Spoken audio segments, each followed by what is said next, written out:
अस्सलाम वालेकुम गाइस। अब हम मिक्स्ड एक्टिंग एगेनिस्ट के बारे में बात करेंगे। मैंने अपने प्रीवियस वीडियो में एक पॉइंट छोड़ा था कि जो बीटा टू एगेनिस्ट होते हैं, जो कि uterine selective beta two agonist हैं, उनके नाम हैं ritodrine and isoxsuprine. What is their use? इन दोनों they are uterine selective. Secondly, ये they inhibit the premature labor and abortion. They are the beta 2 acting agonists, but they are uterine selective as well. Okay, अब mixed में सबसे पहले जो alpha 1, alpha 2, beta 1, beta 2, beta 3 तीनों receptors के ऊपर जो ड्रग एक्ट करेगी, उसमें से मोस्ट इंपॉर्टेंट जो आपको अक्सर लोगों को याद भी होगी, वो है हमारे पास एपिनेफ्रीन। एपिनेफ्रीन का एक बहुत इंपॉर्टेंट यूज़ कि it is actually a drug of choice in anaphylactic shock. अक्सर क्वेश्चन आ जाता है कि explain the uses of the epinephrine और name the uses of epinephrine. So you should remember this mnemonic A, B, C, D, E and exempt the F, और उसके बाद आपने G लिख देना है। अब A से क्या बनता है? Same anaphylactic shock. B से ब्रोंकियल अस्थमा। C से कार्डियक अरेस्ट। डी से in decreased absorption of local anaesthetic agent. E से it elevates the blood pressure and G से it is also used in glaucoma. The drug which is acting on alpha 1, alpha 2, beta 1, beta 3 but not on the beta 2 receptors, because the beta 2 receptor is not innervated and it will never reach there. That is the drug we call as norepinephrine. It is being used in cases of shock, like it is used in septic shock, it is used in cardiogenic shock. The drug which acts on alpha 1, alpha 2, beta 1, beta 3 and along the D1 receptor is the dopamine, and it has the same uses as norepinephrine. क्या uses होंगे? Septic shock, cardiogenic shock, and most important, shocks with renal shutdown as well. जिनके अंदर renal insufficiency हो, उसके अंदर भी हम dopamine use कर सकते हैं। अब हम बात करेंगे इनडायरेक्ट एक्टिंग ड्रग्स के बारे में। सबसे पहले मैं बताऊंगा कि इसके अंदर रिलीजर्स में दो एम्फीटामीन और टायरामीन आ जाते हैं। Amphetamine is being used in ADHD, attention deficit hyperactivity disorder, narcolepsy, and it is also being used as an anorexiant. जबकि टायरामीन हमेशा माओ इनहिबिटर ड्रग्स के साथ इंटरेक्ट करके हमारे पास हाइपरटेंसिव इमरजेंसी कॉज करवाता है। एन इंपॉर्टेंट पॉइंट, ये बहुत इंपॉर्टेंट क्वेश्चन है that are being asked by the examiners, या पेपर में अक्सर आ जाता है कि टायरामीन रिएक्शन क्या है, चीज़ रिएक्शन क्या है। इस सब का मैकेनिज्म मैं अपनी अगली वीडियो में आपको अलग से टायरामीन रिएक्शन या चीज़ रिएक्शन बताऊंगा कि ये होता क्या है। टायरामीन और एम्फेटामीन दोनों का काम क्या है, दोनों का मैकेनिज्म ऑफ एक्शन क्या है, कि ये दोनों हमारे पास actually displace the stored catecholamines. ये हमारे पास जो स्टोर्ड कैटेकोलामीन्स होते हैं उनको डिस्प्लेस कर देते हैं, मतलब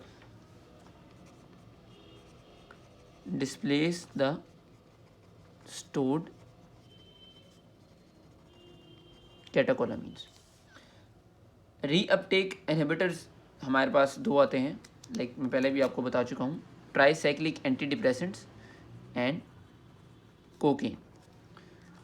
कोकेन, अब कोकेन जो है वो हमारे पास रीअपटेक को इनहिबिट कर देता है, और साथ में इसका जो फंक्शन है कि इसके पास local anaesthetic activity plus वेजोकंस्ट्रिक्टर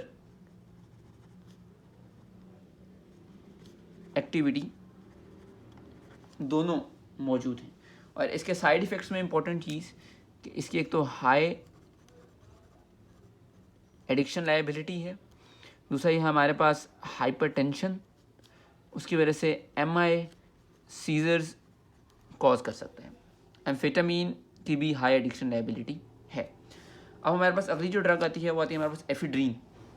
ephedrine के मैकेनिज्म ऑफ एक्शन दो हैं, एक तो ये एज एम्फेटामीन भी एक्ट करती है अबिट, और इसका कुछ डायरेक्ट एक्शन भी हमारे पास मौजूद है।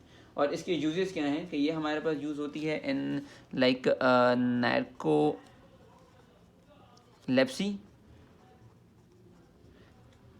narcolepsy and urisis, idiopathic postural hypotension, idiopathic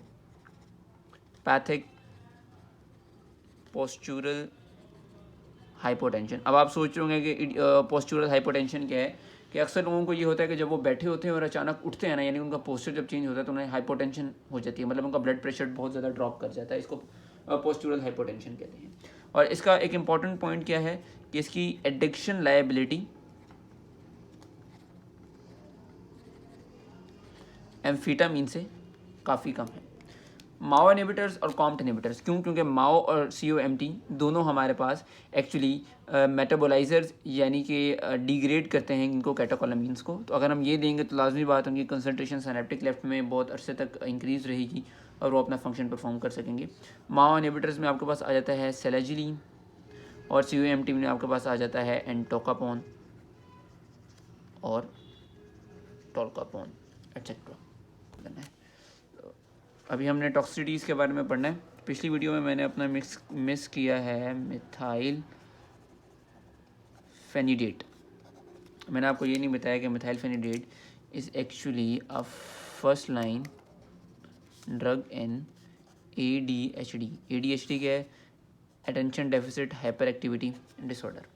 अब टॉक्सिसिटीज़ डिफाइन करने से पहले मैं आपको बताऊंगा कि कैटेकोलामीन्स और फिनाइलएसोप्रोपाइलामीन्स का डिफरेंस क्या है। कैटेकोलामीन्स ओरली एक्टिव नहीं है, इस वजह से हम इनको पार एंटरली देते हैं। ये CNS के अंदर एंटर नहीं होती। ये ओरली एक्टिव क्यों नहीं है? क्योंकि they are being metabolized by the MAO and COMT। इसका मतलब हुआ कि ये सिर्फ पेरिफेरी में काम करेंगी। फिनाइलएसोप्रोपाइलामीन्स जिसके अंदर हमारे पास एम्फेटामीन आ जाता है, लेकिन रिमेंबर कि tyramine is not it's class.